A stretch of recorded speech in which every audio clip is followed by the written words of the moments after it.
Station, Howrah station থেকে new Jalpaiguri, এখানে প্রায় লম্বা পথ, ট্রেনে 10 থেকে 11 ঘন্টার একটা জার্নি। ঐতিহ্যবাহী যে হাওড়া ব্রিজ, এই সে হাওড়া ব্রিজ ওঠার জন্য যাব। এবং টেম্পারেচার এখানে পশ্চিমবঙ্গের যে টেম্পারেচার খুব হাই বলা চলে, যে প্রায় 40 degree plus minus temperature move করে। ওই যে হাওড়া স্টেশনটা দেখা যাচ্ছে, হাওড়া স্টেশন আমরা দেখতে পাচ্ছি। 3 ভাষা, ইংরেজি, বাংলা এবং আরেকটি ভাষায় লেখা আছে হাওড়া।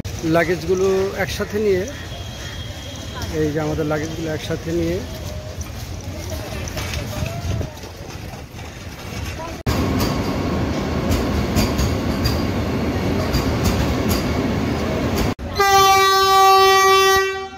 ভারত।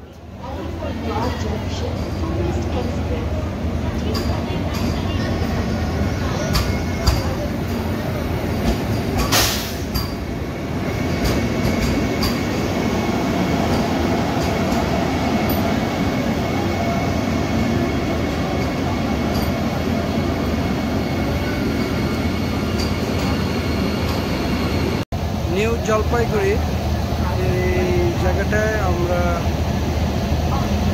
নামলাম।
भित्र त कति बाई कतिको?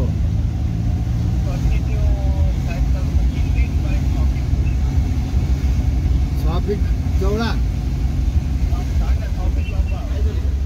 6 फिट लम्बा।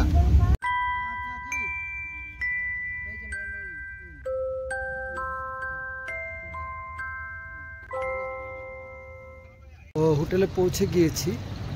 তবে সিকিমের হোটেলে একটা আশ্চর্যজনক বৈশিষ্ট্য হচ্ছে, যা অন্য কোনো কিছুর সাথেই মেলে না। আমরা সিকিমের রাজধানী গ্যাংটক আছি। আমাদের হোটেলের নাম হচ্ছে hotel Manuel in.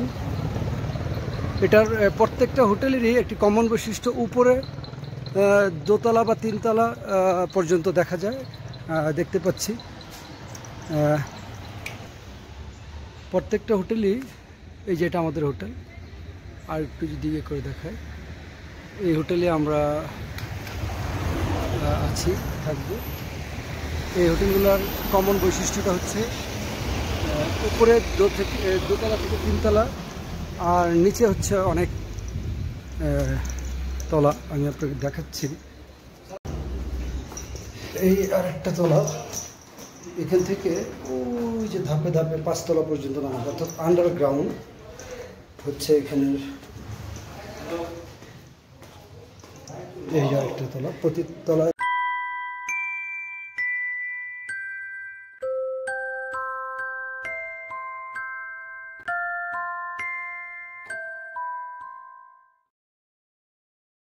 View. Kanchenjunga, যেটা আমরা বাংলাদেশের পঞ্চগড় থেকে দেখি, সেই কাঞ্চনজঙ্ঘা পাহাড় আমার চোখের সামনে।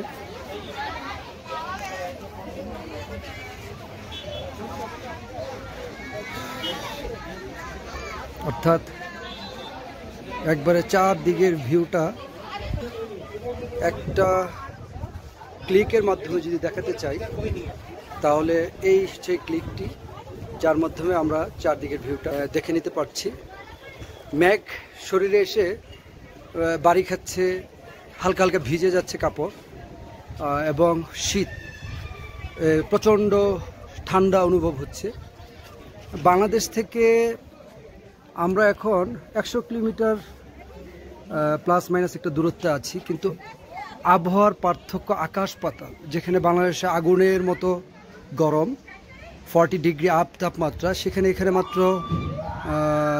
9 to 10 ডিগ্রির মতো তাপমাত্রা, এবং খুব আরামদায়ক এবং ওয়ার্মলি ওয়েদার, যেটা আমরা ফ্রেন্ডলি ওয়েদার বলি। সবচেয়ে বড় বিষয় হচ্ছে সিকিমের এই জায়গাটা না আমার একেবারে হৃদয়টাকে জুড়িয়ে দিয়েছে।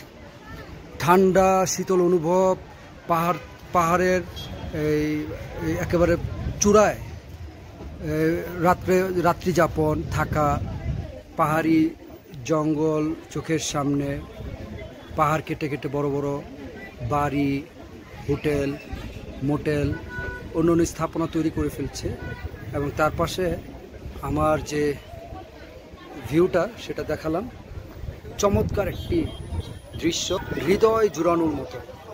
ওই দিকটাই যদি দেখা যায়, মেঘ এবং সূর্যের আলোক রশ্মির বিপরীত অবস্থানে পুরা একটা চিত্র আমার চোখের সামনে চলে আসছে, এবং সেটা হৃদয় জোড়ানোর মতো। ভালো লাগার, ভালোবাসার এই হৃদয় জোড়ানো দৃশ্য, খুব ঠান্ডা ওয়েদার, সূর্যের আলো আমরা দেখতে পাচ্ছি। সূর্যের আলোটা পাহাড় ভেদ করে না আসতে পেরে পাহাড়ের বড় বড় পাহাড়গুলো ভিতর দিয়ে যাচ্ছে, মেঘগুলো পাহাড়ে আটকে আছে ওই যে চূড়ায়। আবার যদি দেখি, এই দৃশ্য আসলে হৃদয় জুড়ানোর মতো দৃশ্য, ভালো লাগার মতো দৃশ্য, আনন্দ উপভোগ করার মতো দৃশ্য। শুক্রিয়া, আলহামদুলিল্লাহ, অপরিম এই অপার সৌন্দর্য তৈরির যে মালিক, তার প্রতি কৃতজ্ঞতা প্রকাশ করছি। পিছন দিকটা ভালো লাগার মতো পাহাড়ি জঙ্গল। এই মুহূর্তে অনেক ঠান্ডা ফিল হচ্ছে, আমি নিচে নেমে যেতে হচ্ছে। বারান্দায় বের হয়েছিলাম, এখন দোতলায় যাব আমার রুমে। প্রচণ্ড ঠান্ডা, গলা বসে যাওয়ার মতো অবস্থা, পানি বরফের মতো, এবং এই দৃশ্যগুলো আসলেই হৃদয় জোড়ানোর মতো, ভালো লাগার মতো।